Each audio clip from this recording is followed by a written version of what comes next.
Halo pemirsa Unhas TV, senang sekali saya Andre Ririn Karina dapat kembali menjumpai Anda dalam Unhas Daily. Dalam beberapa menit ke depan kami akan menyajikan berita-berita terpercaya hanya untuk Anda. Ledakan tungku smelter milik PT Indonesia Singsan Stainless Steel atau PT ITSS di Kabupaten Morowali, Sulawesi Tengah masih kerap diperbincangkan.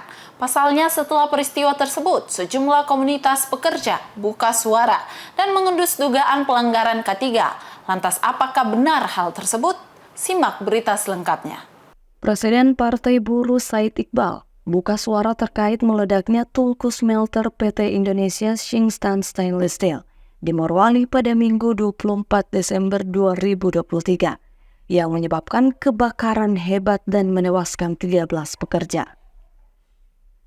Menurut keterangannya pada CNBC Indonesia, Said Iqbal mengungkapkan kecelakaan kerja tersebut disebabkan karena upah yang murah dan mengabaikan keselamatan dan kesehatan kerja atau K3.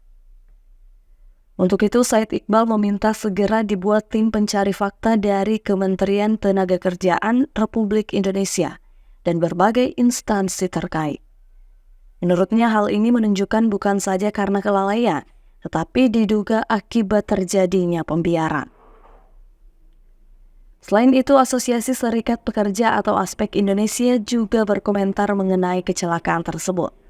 Dalam keterangannya menurut Tempo.co, Mira bahkan menyinggung lemahnya pengawasan penerapan K3 di Indonesia.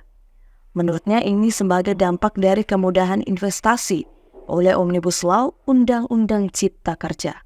Mira menuturkan ASPEK Indonesia menuntut Kementerian Ketenagakerjaan untuk serius dalam melakukan pengawasan ketenagakerjaan, termasuk soal penerapan K3 di seluruh perusahaan di Indonesia. Rahmatia Taslia Ramadhani, Unhas TV. Presiden Joko Widodo membuka rekrutmen calon aparatur sipil negara dari 2023 dengan total formasi 2,3 juta di tahun 2024. Pada Jumat 5 Januari 2024 yang terdiri dari calon pegawai negeri sipil dan pegawai pemerintah dengan perjanjian kerja. Adapun sebanyak 690.000 formasi akan dikhususkan untuk lulusan baru atau fresh graduate. Berikut berita selengkapnya untuk Anda. Presiden Republik Indonesia Joko Widodo telah menetapkan rekrutmen calon aparatur sipil negara 2024 sebanyak 2.302.543 formasi. Kabar baik bagi para fresh graduate pada CPNS 2024. Pasalnya kriteria yang banyak dibuka dalam CPNS 2024 yaitu lulusan baru SMA sederajat maupun perguruan tinggi.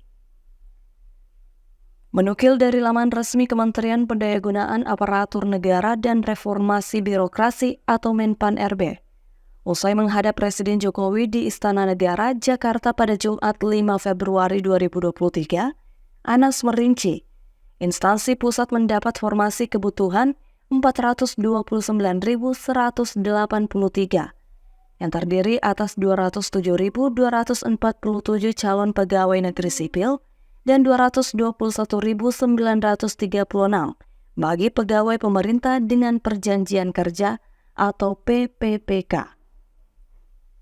Formasi tersebut merupakan gabungan untuk guru, dosen, tenaga kesehatan, dan tenaga teknis.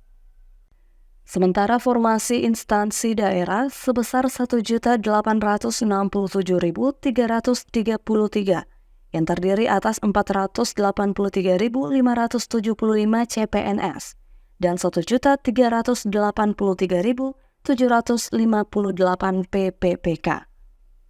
Formasi PPPK di instansi daerah dialokasikan untuk guru sebanyak 419.146, tenaga kesehatan sebesar 417.196, serta 547.416 formasi untuk tenaga teknis. Sedangkan alokasi untuk sekolah kedinasan tahun ini, 2024, pemerintah membuka 6.027 formasi. Formasi instansi daerah lebih besar daripada di instansi pusat, karena komposisi ASN memang lebih banyak di daerah. Pemerintah memberikan kesempatan bagi para lulusan baru atau fresh graduate dengan membuka formasi CPNS tahun 2024 sebanyak 690.000 orang, yang tersebar di instansi pusat 207.000 dan di instansi daerah 483.000. Pemerintah juga akan menyelesaikan penataan tenaga non-ASN berdasarkan database BKN, sebagaimana amanat Undang-Undang Nomor 20 Tahun 2023 tentang ASN, di mana tahun ini dilakukan rekrutmen sebanyak 1.600.000 formasi yang belum diangkat sebagai P3K. Formasi-formasi tersebut akan dialokasikan untuk guru dan dosen, tenaga kesehatan, serta tenaga teknis sesuai dengan kebutuhan. Sehingga tahun ini pemerintah akan membuka rekrutmen calon aparatur sipil negara sebanyak 2.300.000 formasi. Tahun 2024, formasi CPNS yang dapat dilamar oleh fresh graduate sebesar 690.822 formasi.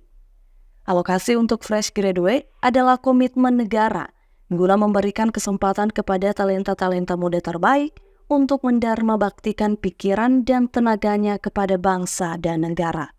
Rahmatia, Andi Muhammad Syafrizal, Unhas TV. Pemirsa, berita tadi sekaligus menutup perjumpaan kita hari ini. Terus saksikan Unhas Daily hanya di Unhas TV. Saya Andrea Renen Karina beserta kru yang bertugas. Pamit undur diri dan sampai jumpa.